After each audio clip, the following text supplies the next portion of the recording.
大家好，最近好多學校都發現咗一啲欺凌嘅問題。有一個女學生就因為欺凌嘅問題而一次過喺學校食咗40粒藥，情況非常之嚴重。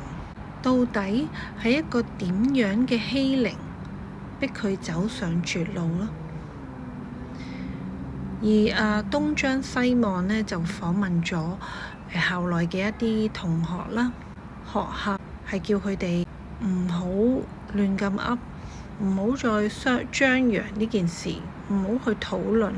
佢哋覺得學校係非常之冷漠，對於學生被欺凌呢件事做咗一個冷處理。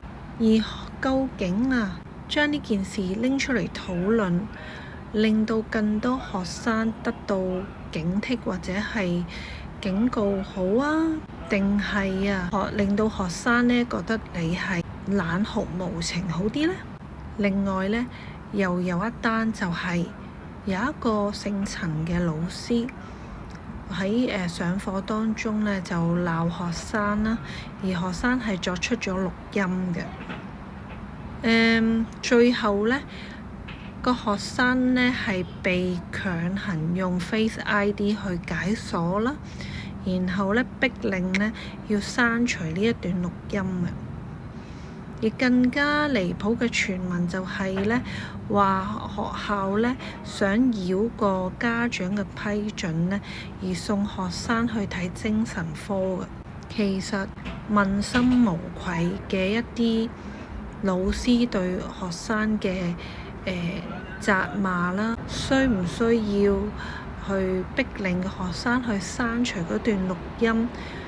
而點解唔係交由上司去處理，去公平公開咁樣去判斷一下個老師究竟鬧得個學生啱唔啱呢？定係個學生真係駁嘴駁舌呢？咁樣如果係問心無愧嘅話，其實呢學校呢對於欺凌唔處理呢個問題呢都一直存在。至於係學校點解會唔處理呢啲欺凌事件嘅呢？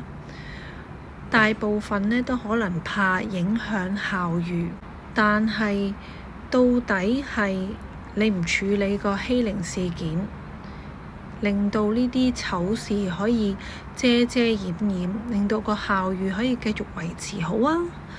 定係其實處理咗個欺凌事件，令到呢所有學生或者家長都覺得你係公開、公平、公正，個校譽會唔會因此呢就而有增長呢？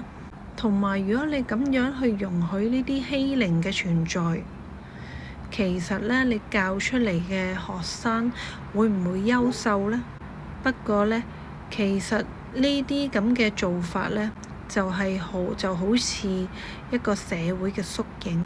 當一個國家可能有一啲唔好嘅新聞佢就會嘗試去刪除，甚至唔俾人去講，就會覺得呢咁樣呢就唔會影響到國家嘅聲譽。但係呢啲事呢係無日無之咁發生嘅時候呢，對國家係好係壞呢？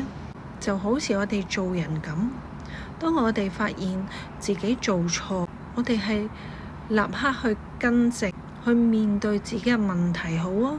定係呢揞住人哋把口呢，讓人哋唔好講我嘅錯，我就係冇做錯嘅，咁樣好啲呢？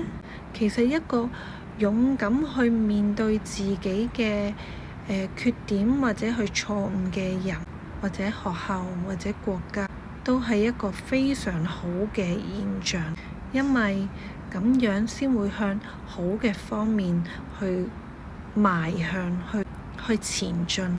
無論點都好啦，學校欺凌呢真係唔容忍嘅，唔可以容忍嘅，因為小朋友呢係國家嘅棟樑，佢哋係代表呢個社會嘅未來。